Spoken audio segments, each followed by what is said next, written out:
Hello friends and medical student, biopharmaceutics and pharmacokinetic BP 604T के updated video series में इस video में हम लोग यूनिट 4 में drug accumulation during multiple dosing के बारे में बात करेंगे। इस वीडियो में हम लोग मल्टीपल डोजिंग के दौरान बॉडी में ड्रग किस तरीके से अकोमुलेट होती है, इकट्ठा होती है, उसके बारे में बात करेंगे। और जो मल्टीपल डोजिंग है उसमें कितने टाइम के बाद हमारी ड्रग हमें स्टडी स्टेट को रीच करते हुए देखने को मिलती है, उसके बारे में यहाँ पे बात करेंगे। मेरा नाम है डॉक्टर महंताब सिंह। तो चलिए शुरू करते हैं।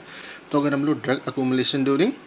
मल्टीपल डोजिंग के बारे में बात करते हैं तो मल्टीपल डोजिंग क्या होता है? अगर हम लोग किसी मेडिसिन को पेशेंट को एक से अधिक बार प्रेस्क्राइब करते हैं, उसके बॉडी में एडमिनिस्टर करते हैं, तो उसी को हम लोग सिंपली मल्टीपल डोजिंग के नाम से इंडिकेट करते हैं। और यहाँ पे ये एक काफ़ी इंपॉर्टेंट रोल प्ले करता है काफ़ी सारी इलनेस को ट्रीट करने के लिए, क्योंकि अगर हमारी इलनेस ऐसी है कि हमें प्लाज्मा में ड्रग की कंसनट्रेशन को एक जो इंटायर ड्यूरेशन ऑफ थेरेपी है उसमें थेरेप्यूटिक विंडो में प्रॉपरली मेंटेन रखने की आवश्यकता होती है, तो वहाँ पे मल्टीपल डोजिंग काफ़ी एक इम्पॉर्टेंट रोल यहाँ पे प्ले करता है। और जब भी हम लोग जो हमारा है मल्टीपल डोजिंग उसको यूज़ करते हैं तो फिर हमें ड्रग का अकोमुलेशन बॉडी में किस तरीके से हो रहा है, ड्रग हमारे बॉडी में किस तरीके से इकट्ठा हो रही है, उसको भी कंट्रोल करना काफ़ी इम्पॉर्टेंट होता है। ड्रग अकोमुलेशन हमारे लिए काफ़ी इम्पॉर्टेंट भी होता है, लेकिन ये हमारे लिए थोड़ा नुकसानदेह भी होता है अगर हम लोग इसको प्रॉपरली कंट्रोल नहीं करते हैं। अगर हमारी ड्रग अकोमुलेट हो रही है और हमारे प्लाज्मा में ड्रग की कंसंट्रेशन हमें एक जो लंबे समय तक थेरेप्यूटिक विंडो में मेंटेन देखने को मिल रही है, तो फिर हमारा जो ट्रीटमेंट है वो काफ़ी अच्छा होगा। लेकिन अगर हमारे बॉडी के अंदर ड्रग ज़्यादा अकोमुलेट हो रही है और वो बेसिकली हमारा जो वहाँ पे मैक्सिमम सेफ कंसंट्रेशन है उसके ऊपर निकल जा रही है, तो फिर हमारे ड्रग के हमें टॉक्सिक रिस्पांस भी वहाँ पे आते हुए देखने को मिल सकते हैं। तो जब भी हम लोग मल्टीपल डोजिंग को करते हैं तो वहाँ पे हम लोग ड्रग का अकोमुलेशन किस तरीके से हो रहा है उसको भी प्रॉपरली हम लोग स्टडी करते हैं और उसके अनुसार अपना जो मल्टीपल डोजिंग का हमारा रेजिमेंट है उसको डिज़ाइन करते हैं। तो आई थिंक सो आज हम लोग क्या पढ़ने वाले हैं वो आप लोगों को अच्छे से क्लियर हो गया होगा। ये जो ग्राफ है इसके बारे में हम लोग आगे इसी वीडियो में बहुत अच्छे से बात करेंगे और अच्छे से इसको हम लोग समझेंगे। अब अगर हम लोग यहाँ पे देखें तो इसके लास्ट वीडियो में जब हम लोग जो काइनेटिक्स ऑफ मल्टीपल डोजिंग है उसके बारे में बात कर रहे थे, तो वहाँ पे हम लोगों ने डोजिंग फ्रीक्वेंसी के बारे में बात किया था और उसमें हम लोगों ने ये देखा था कि ये जो हमारा ग्राफ है इसमें हम लोगों ने एक्स एक्सिस पे टाइम को ले रखा है और वाई एक्सिस पे प्लाज्मा में ड्रग की कंसंट्रेशन को हमने यहाँ पे इंक्लूड किया है। तो अगर हम लोग जो हमारा यहाँ पे है वो डोजिंग इंटरवल उसको काफ़ी कम रखते हैं, अगर जो टाउ है जो कि डोजिंग इंटरवल है उसको अगर हम लोग जो टी हाफ है उससे कम रखते हैं, मतलब बॉडी में ड्रग की कंसंट्रेशन आधी नहीं हुई है तभी हम लोग अगली डोज अगर एडमिनिस्टर कर दे रहे हैं, तो क्या होगा, हमें जो फ्लक्चुएशन है वो यहाँ पे कम देखने को मिलेगा, लेकिन हमारी जो ड्रग है वो एक टाइम के बाद टॉक्सिक लेवल में हमें पहुंचते हुए देखने को प्राप्त होगी और हमारे ड्रग के टॉक्सिक रिस्पांस हमें आते हुए देखने को मिलेंगे। उसके बाद में अगर हम लोग जो हमारा है यहाँ पे डोजिंग फ्रीक्वेंसी उसको काफ़ी कम रखते हैं, मतलब जो हमारा डोजिंग इंटरवल है टाउ है उसको अगर हम लोग टी हाफ से हम लोग काफ़ी ज़्यादा रखते हैं, बॉडी में ड्रग की कंसंट्रेशन आधे से भी बहुत कम हो गई है, उसके बाद में अगली डोज अगर पेशेंट को इंट्रोड्यूस कर रहे हैं तो क्या होगा, हमारे जो इस प्लेस पे बॉडी में ड्रग की कंसंट्रेशन है वो बेसिकली हमें यहाँ पे मिनिमम इफेक्टिव कंसंट्रेशन के नीचे ही देखने को मिलेगी और हमारी जो थेरेपी है वो अनसक्सेसफुल हमें देखने को मिलेगी। और ऑप्टिमम जो डोजिंग फ्रीक्वेंसी है वो क्या होती है, अगर हम लोग जो डोजिंग इंटरवल है टाउ है उसको टी हाफ के इक्वल रखते हैं, जैसे ही बॉडी में ड्रग की कंसंट्रेशन आधी होती है टी हाफ होता है, अगली डोज अगर हम लोग इंट्रोड्यूस कर देते हैं तो उसको हम लोग ऑप्टिमम डोजिंग फ्रीक्वेंसी बोलते हैं। और यहाँ पे हमारी जो थेरेपी है वो हमें सक्सेसफुल देखने को मिलती है, क्योंकि हमारी जो ड्रग की कंसंट्रेशन है वो ये जो थेरेप्यूटिक विंडो है उसके अंदर हमें प्रॉपरली मेंटेन यहाँ पे देखने को प्राप्त होती है। तो अगर ये वीडियो आपने इसके पहले वाला नहीं देखा है तो उसको अच्छे से आप लोग एक बार देख लीजिएगा, तब आपको ये कॉन्सेप्ट बहुत अच्छे से समझ में आएगा। अब अगर हम लोग यहाँ पे बात करते हैं कि जो हमारी ड्रग है उसको हम लोग जो आईवी डोज है उसके थ्रू बॉडी में एडमिनिस्टर कर रहे हैं और यहाँ पे हमारा जो है डोजिंग इंटरवल है वो अगर टी हाफ के इक्वल है, तो जब हम लोग पहली डोज को पेशेंट के अंदर एडमिनिस्टर करते हैं, अगर हमारी जो डोज है वो x0 है उसको पेशेंट के अंदर एडमिनिस्टर करते हैं, तो हमारे पेशेंट के बॉडी में ड्रग की कंसंट्रेशन जिसको हम लोग x से रिप्रेजेंट करते हैं वो कितनी होगी, तो हमने x जो 0 डोज है उसको एडमिनिस्टर किया है तो जो x है वो हमारा 1x0 के यहाँ पे सिंपली इक्वल होगी। तो आइए अगर ग्राफ में देखें तो इस प्लेस पे हम लोगों ने आईवी रूट से जब अपने पेशेंट के अंदर जो पहली डोज है जो कि x0 है उसको जब हम लोग एडमिनिस्टर करते हैं तो जो बॉडी है उसमें ड्रग की कंसंट्रेशन कितनी होगी 1x0 के इक्वल होगी। अब अगर हम लोग इस प्लेस पे बात करें कि जो अगला हमारा डोज है वो कब हम लोग यहाँ पे देंगे, तो हमने इसके पहले ही कहा कि हमारा ऑप्टिमम जो डोजिंग फ्रीक्वेंसी है वो क्या है, वो t½ के इक्वल होती है। तो जैसे ही हम लोग अगली डोज जब पेशेंट के अंदर वहाँ पे देंगे t½ पे, तो उस समय बॉडी की में ड्रग की कंसंट्रेशन कितनी होगी, वो बेसिकली हमारी ये जो डोज हमने दिया जो था हमारा 1x0 उसी का हाफ हो जाएगा, 1/2x0 इस प्लेस पे हो जाएगा। और जैसे ही हम लोग अगली डोज आईवी रूट के थ्रू पेशेंट के अंदर एडमिनिस्टर करेंगे तो अब जो पेशेंट है उसके हमारे बॉडी के अंदर कितनी ड्रग हो जाएगी, तो x0 हमने फिर से डाली और 1/2x0 पहले से थी, तो x हमारी जो बॉडी में ड्रग की कंसंट्रेशन है वो कितनी हो गई, x0 + 1/2x0 के यहाँ पे ये इक्वल हो गई। और अगर हम लोग यहाँ पे देखें तो हमने x0 डोज अगले इंटरवल पे डाली और एक्स्ट्रा उसके पहले की थी, जिसके कारण कि ड्रग हमें बॉडी में अक्यूमुलेट होते हुए इकट्ठा होते हुए अब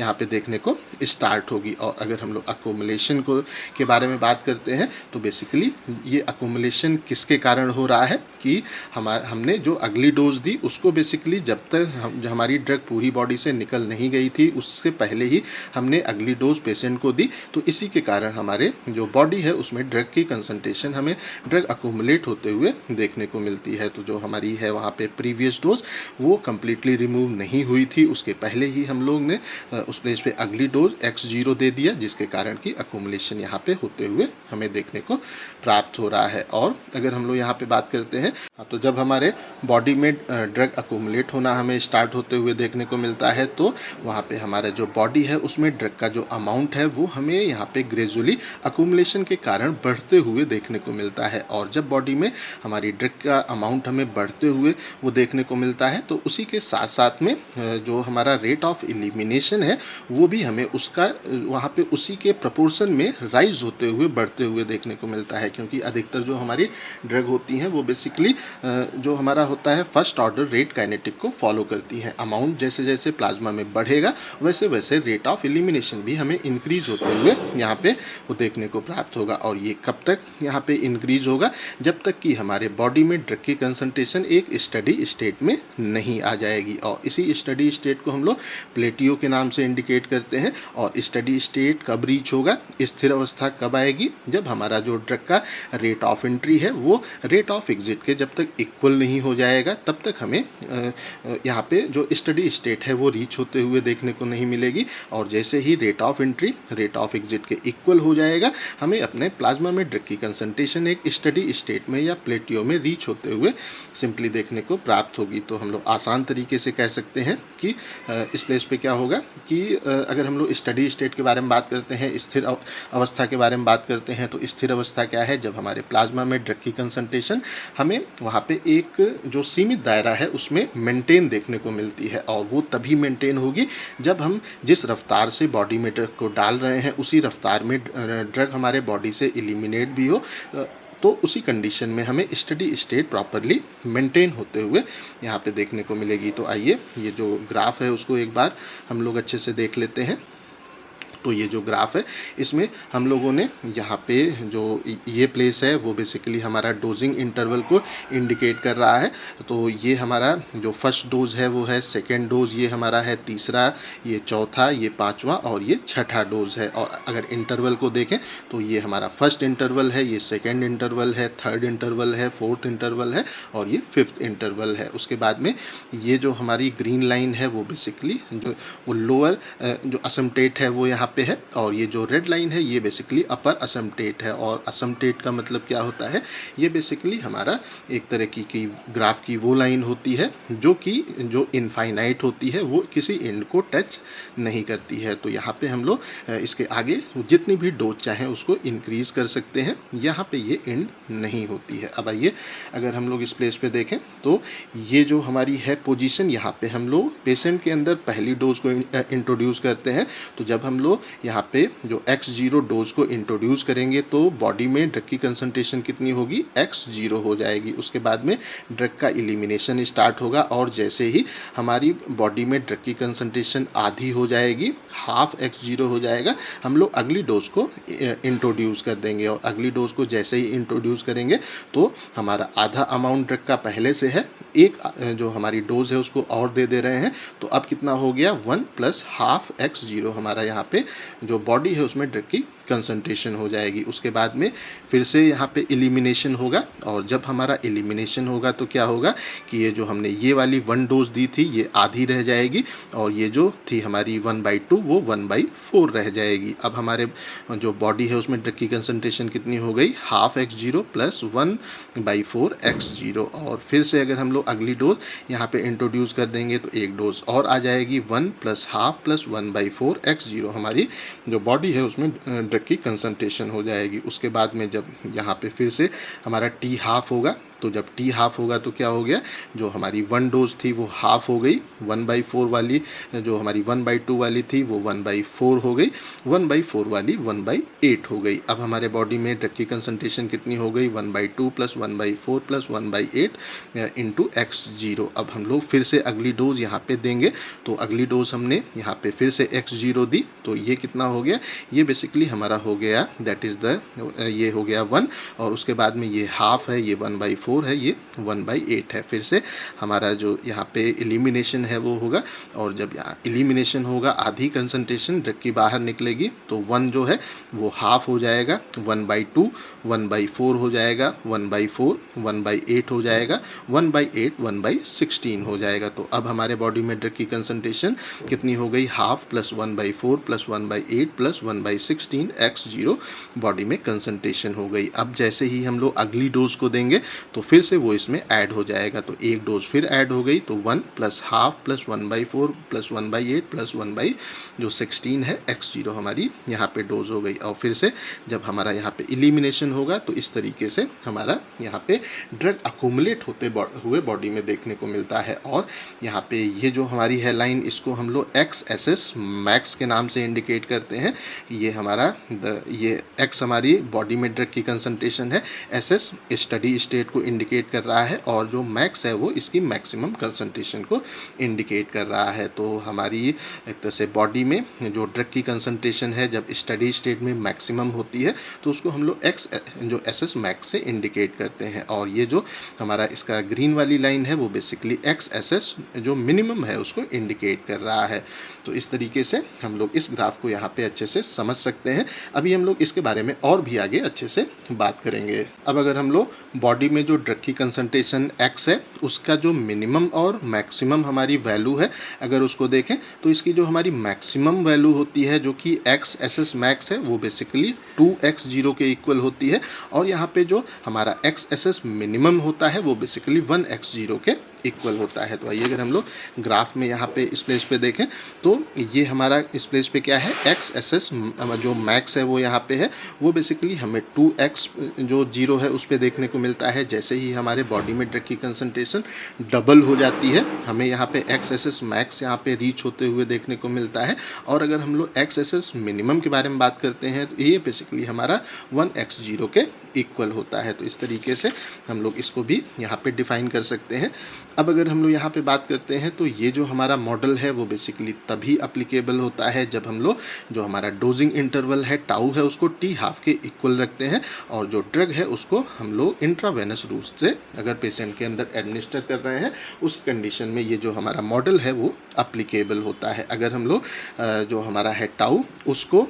t हाफ से कम रखते हैं तो या हम कह सकते हैं कि जो t हाफ है हमारे बॉडी में ड्रग की कंसंट्रेशन आधी नहीं हुई है उससे पहले ही अगर हम लोग अगली डोज यहाँ पे पेशेंट के अंदर इंट्रोड्यूस कर देते हैं तो हमें ड्रग जो है उसका अकुमुलेशन की डिग्री ज़्यादा देखने को मिलती है, ज़्यादा ड्रग अकुमुलेट होना स्टार्ट हो जाती है और वो टॉक्सिक इफेक्ट शो कर सकती है। और अगर हम लोग जो हमारा टाउ है डोजिंग इंटरवल है उसको t हाफ से अगर ज़्यादा रखते हैं मतलब आधी से ज़्यादा ड्रग बॉडी से एलिमिनेट हो गई है उसके बाद में हम लोग अगली डोज को इंट्रोड्यूस कर रहे हैं तो हमारा जो डिग्री ऑफ अकुमुलेशन है वो हमें कम देखने को मिलता है और उस कंडीशन में भी प्रॉपर स्टडी स्टेट हमें रीच होते हुए देखने को प्राप्त नहीं होती है। अब आइए अगर हम लोग इस प्लेस पे बात करते हैं कि जो ड्रग का अकुमुलेशन है उसका अमाउंट बेसिकली किन चीज़ों पे डिपेंड करता है और किन चीज़ों पे डिपेंड नहीं करता है। तो हम लोग सिंपली अगर यहाँ पे कहें तो जो हमारा है मल्टीपल डोजिंग, उसमें ड्रग का अकुमुलेशन का एक्सटेंट अमाउंट हमारा यहाँ पे जो डोज साइज है उससे इंडिपेंडेंट होता है। मतलब कि हम लोग यहाँ पे जो हमारी डोज है उसके अमाउंट को अगर इंक्रीज़ या डिक्रीज़ करते हैं तो उससे उसके ऊपर अकोमुलेशन डिपेंड नहीं करेगा, क्योंकि डोज को जैसे ही इंक्रीज़ करेंगे तो क्या होगा, जब वो आधी हमारी एलिमिनेट होगी तभी हम लोग अगली डोज देंगे, तो उसमें अकोमुलेशन उतना इंपॉर्टेंट रोल नहीं प्ले करता है। अकोमुलेशन किन किन चीज़ों पर डिपेंड करता है, तो ये बेसिकली हमारा जो डोजिंग इंटरवल है उसके ऊपर डिपेंड करता है। अगर हम लोग टी हाफ से पहले ही अगली डोज को दे रहे हैं तो उस कंडीशन में ड्रग हमें तेज़ी से अकोमुलेट होते हुए देखने को मिलेगी, और अगर हम लोग टी हाफ के काफ़ी बाद में अगली डोज को दे रहे हैं तो फिर हमें वहाँ पे ड्रग का अकोमुलेशन कम देखने को प्राप्त होगा। और जो दूसरी चीज़ है जिस पे ड्रग अकोमुलेशन डिपेंड करता है वो बेसिकली हमारा जो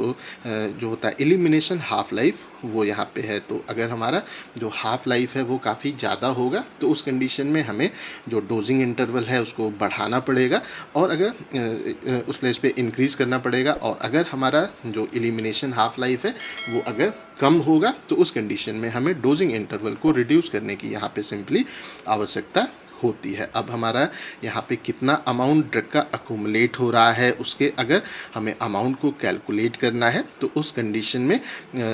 इस प्लेस पे अगर हम लोग बात करते हैं तो उसकी इंफॉर्मेशन को हम लोग जो सिंगल डोज है उसको जब पेशेंट के अंदर एडमिनिस्टर करते हैं और उसके बाद में हम लोग इसका कैलकुलेशन करते हैं, तो फिर हम लोग यहाँ पे कितना अमाउंट ड्रग हमारे पेशेंट के अंदर अकोमुलेट हो रहा है उसको हम लोग आसानी से कैलकुलेट कर सकते हैं। और इसका जो हमारी वैल्यू है उसको हम लोग अकोमुलेशन इंडेक्स RAC से सिंपली इंडिकेट करते हैं। तो ये क्या है, the extent to which the drug will accumulate with in any dosing interval in a patient can be derived from the information obtained with a single dose and is given by the accumulation index RAC। तो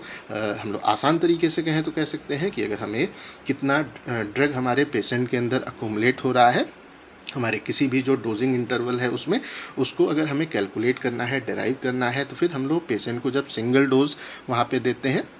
और उससे जो information collect करते हैं उसी के basis पे हम लोग अकोमुलेशन इंडेक्स RAC को कैलकुलेट करते हैं। और इसका जो हमारा फार्मूला है वो क्या है, RAC is equal to 1/1 minus E की पावर माइनस KE/T। तो हमने इसके पहले भी कहा कि जो हमारा यहाँ पे अकोमुलेशन है वो डोजिंग इंटरवल पे डिपेंड करता है, टाउ के ऊपर ये डिपेंड करता है, और जो हमारा है एलिमिनेशन हाफ लाइफ या जो हमारा एलिमिनेशन रेट कांस्टेंट है KE उसके ऊपर डिपेंड करता है, डोज का जो साइज है उसके ऊपर डिपेंड नहीं करता है। तो इक्वेशन हमारी यहाँ पे क्या है, RAC is equal to 1/1 minus E की पावर माइनस KE टाउ। और इस इक्वेशन को अच्छे से याद कर लीजिएगा। अब अगर हम लोग यहाँ पे बात करते हैं कि हमारी जो मल्टीपल डोजिंग है उसमें कितने टाइम के बाद में हमारी जो ड्रग है वो स्टडी स्टेट को रीच कर जाती है, तो यहाँ पे एक हमारा सिद्धांत है जिसको हम लोग जो हमारा प्लेटियो का सिद्धांत है वो बोलते हैं। उसके अनुसार अगर हम लोग देखें तो यहाँ पे क्या है, the time required to reach the study state depend mainly on the half life of the drug. हमारा जो ड्रग की क्या हाफ लाइफ है उस पर ये डिपेंड करेगा कि कितनी देर में हमारी ड्रग स्टडी स्टेट में हमें रीच होते हुए देखने को मिलेगी। क्योंकि अगर हम लोग देखें तो हम लोग ड्रग को जो इंट्रावेनस रूट है उसके थ्रू डाल रहे हैं, तो जो हमारा रेट ऑफ एब्जॉर्प्शन है वो हमें रेट ऑफ एलिमिनेशन के काफ़ी ज़्यादा देखने को मिलेगा। जैसे ही हम लोग पेशेंट के अंदर जो IV रूट है उससे ड्रग को एडमिनिस्टर करेंगे, हमारा जो एब्जॉर्प्शन है वो कंप्लीट हो जाएगा, और यहाँ पे जो एलिमिनेशन है वो हमें इसके कंपेरिजन में काफ़ी कम देखने को मिलता है। और अगर हम लोग इस प्लेस पे जो प्लेटियो है उसके बारे में बात करते हैं तो वो बेसिकली हमें अप्रॉक्सीमेटली जो 5 हाफ लाइफ्स होती हैं उसमें अगर हम लोग ड्रग को इंट्रोड्यूस कर रहे हैं, एडमिनिस्टर कर रहे हैं, तो हमें वहाँ पे प्लेटियो रीच होते हुए यहाँ पे देखने को मिलता है, और इसी को हम लोग प्लेटियो प्रिंसिपल के नाम से सिंपली इंडिकेट करते हैं। तो एग्ज़ाम में शॉर्ट में आपसे पूछा जा सकता है कि प्लेटियो प्रिंसिपल यहाँ पे क्या है। तो आइए एक बार हम लोग फिर से देख लेते हैं कि किस तरीके से 5 हाफ लाइफ में हमें जो हमारी ड्रग है वो एक स्टडी स्टेट में यहाँ पे अप्रॉक्सीमेटली स्टडी स्टेट में रीच करते हुए हमें देखने को मिलती है। तो अगर हम लोग इस प्लेस में मान लेते हैं कि हम एक बार में 100 mg जो ड्रग है वो पेशेंट को एडमिनिस्टर कर रहे हैं, तो यहाँ पे जैसे ही हम लोगों ने IV रूट से 100 mg पेशेंट के अंदर इंट्रोड्यूस किया तो बॉडी में ड्रग की कंसंट्रेशन x जो है वो कितनी हो गई, 100 mg हो गई। अब इसका एलिमिनेशन होगा, जो हमारा यहाँ पे फेज है एलिमिनेशन होगा, और अगली डोज हम कब देंगे, जब बॉडी में ड्रग की कंसंट्रेशन 50% रह जाएगी टी हाफ पे। तो अब हमारे जो बॉडी है उसमें ड्रग की कंसंट्रेशन कितनी है, 50 mg। अब हमने क्या किया, अगली डोज को फिर से दे दिया, 100 mg को हमने यहाँ पे जो है इस प्लेस पे फिर से दे दिया। इसको हम लोग, ये जो ग्राफ है जो उसी का एक ग्राफ फॉर्म कर लेते हैं और उसी के अनुसार इसको अच्छे से हम लोग जो है समझ लेते हैं। तो इस तरीके से अभी आगे का ग्राफ हम लोग और फॉर्म कर लेंगे। तो 100 mg हमने दिया, 100 mg के बाद में यहाँ पे हमारी ड्रग जब 50% रह गई, 50 mg रह गई, हमने अगली डोज दे दिया, 100 mg हमने यहाँ पे फिर से दिया, यहाँ पे 100 mg हमने पेशेंट को फिर से दिया, 100 mg दिया। तो अब कितना हो गया, 50 पहले से था, 100 हमने फिर दे दिया, तो ये 150 mg हमारे पेशेंट की बॉडी में ड्रग की कंसंट्रेशन हो गई। अब इसका यहाँ पे एलिमिनेशन होगा, आधी ड्रग जब बॉडी से यहाँ पे निकलेगी तो बॉडी में ड्रग की कंसंट्रेशन अब कितनी रह जाएगी, 75 mg। अब हम लोग यहाँ पे फिर से 100 mg पेशेंट के अंदर इंट्रोड्यूस कर देंगे। अब 100 mg दिया तो अब कितना हो गया, हमारे पेशेंट के अंदर बॉडी में ड्रग की कंसंट्रेशन 175 mg हो गई, क्योंकि 75 mg पहले से था, 100 mg हमने फिर दिया, तो 175 mg यहाँ पे हो गई। अब इस प्लेस पे अब इसका हाफ होगा, तो 175 का हाफ अप्रॉक्सीमेटली आपका 87.5 mg हो जाएगा। अब जब 87.5 mg हो गया तो अब हमने 100 mg फिर से पेशेंट के अंदर यहाँ पे इंट्रोड्यूस किया, तो 100 mg फिर दिया, 87 पॉइंट पहले से थी, तो 187.5 mg पेशेंट के अंदर हमें ड्रग देखने को प्राप्त हो गई। अब इस प्लेस पे हम लोग यहाँ पे ये जो हमारा इस प्लेस पे हो गया, जो फर्स्ट है वो हो गया, उसके बाद में सेकंड हो गया, उसके बाद में जो थर्ड है वो हो गया, उसके बाद में ये फोर्थ पे आ गए। तो जो फोर्थ है जब ये कंप्लीट होगा तो उसके बाद में ये हमारा अगला डोज है, फिर हमारी यहाँ पे अगली डोज है। अब यहाँ पे 187 mg पेशेंट के बॉडी के अंदर ड्रग है, जब हम लोगों ने ये डोज दी, अब जब फिर से आधी होगी, तो ये जब आधी होगी तो ये कितना हो जाएगा, 9, और ये हमारा 6.8 ये हो जाएगा आपका 75 mg हमारे पेशेंट के बॉडी में ड्रग की कंसंट्रेशन है। फिर से जैसे ही हम लोग 100 mg फिर से देंगे तो अब कितना हो गया, 196.875 यहाँ पे ड्रग की हमारी कंसंट्रेशन हो गई। तो ये अप्रॉक्सीमेटली हमारा जो स्टार्ट किया था वो 100 mg से स्टार्ट किया था, अप्रॉक्सीमेटली जस्ट जो डबल है वो हमें जो हमारा है जो पांचवा इंटरवल है उसमें यहाँ पे देखने को मिल गया। तो फर्स्ट इंटरवल ये है, दूसरा ये है, तीसरा ये है, चौथा ये है और पांचवा हमारा ये है। और पांचवें पे जैसे ही हम लोग पहुँचते हैं हमें अप्रॉक्सीमेटली जो हमारा यहाँ पे स्टडी स्टेट है वो प्लाज्मा में रीच होते हुए देखने को मिलती है। अब यहाँ पे क्या है, जो हमारा प्लाज्मा में ड्रग की कंसंट्रेशन है वो एक स्थिर अवस्था में हमें आते हुए देखने को मिलती है, प्लेटियो रीच हो जाता है। और इस प्लेस पे हमारा रेट ऑफ जो एब्जॉर्प्शन है या एंट्री है ड्रग का बॉडी में, वो बेसिकली यहाँ पे ड्रग ऑफ एलिमिनेशन के इक्वल हो जाएगा। तो इस तरीके से आप यहाँ पे आंसर कर सकते हैं कि अप्रॉक्सीमेटली 5 जो हाफ लाइफ्स हैं, उसके बाद में हमारी जो ड्रग है वो प्लाज्मा में हमें प्लेटियो में रीच होते हुए, स्टडी स्टेट में रीच होते हुए देखने को मिलती है। और इसी को हम लोग प्लेटियो प्रिंसिपल्स के नाम से सिंपली इंडिकेट करते हैं। तो I think so drug accumulation क्या होता है वो आप लोगों को अच्छे से समझ में आ गया होगा। और यहाँ पे हमारी जो बॉडी है उसमें मल्टीपल डोजिंग में हमें कितने टाइम के बाद ड्रग स्टडी स्टेट में रीच होते हुए देखने को मिलती है वो भी आपको अच्छे से समझ में आ गया होगा। अगर अभी भी कहीं कोई कन्फ्यूज़न है तो कमेंट करके पूछ सकते हैं। इस टॉपिक का PDF आपको डिस्क्रिप्शन में मिल जाएगा। इस वीडियो को लाइक करें, अपने दोस्तों के साथ शेयर करें और ऐसे ही वीडियोज़ को देखने के लिए हमारे चैनल को सब्सक्राइब करना बिल्कुल भी ना भूलें और हमारे ऐप को भी इंस्टॉल करना बिल्कुल भी ना भूलें। Thank you.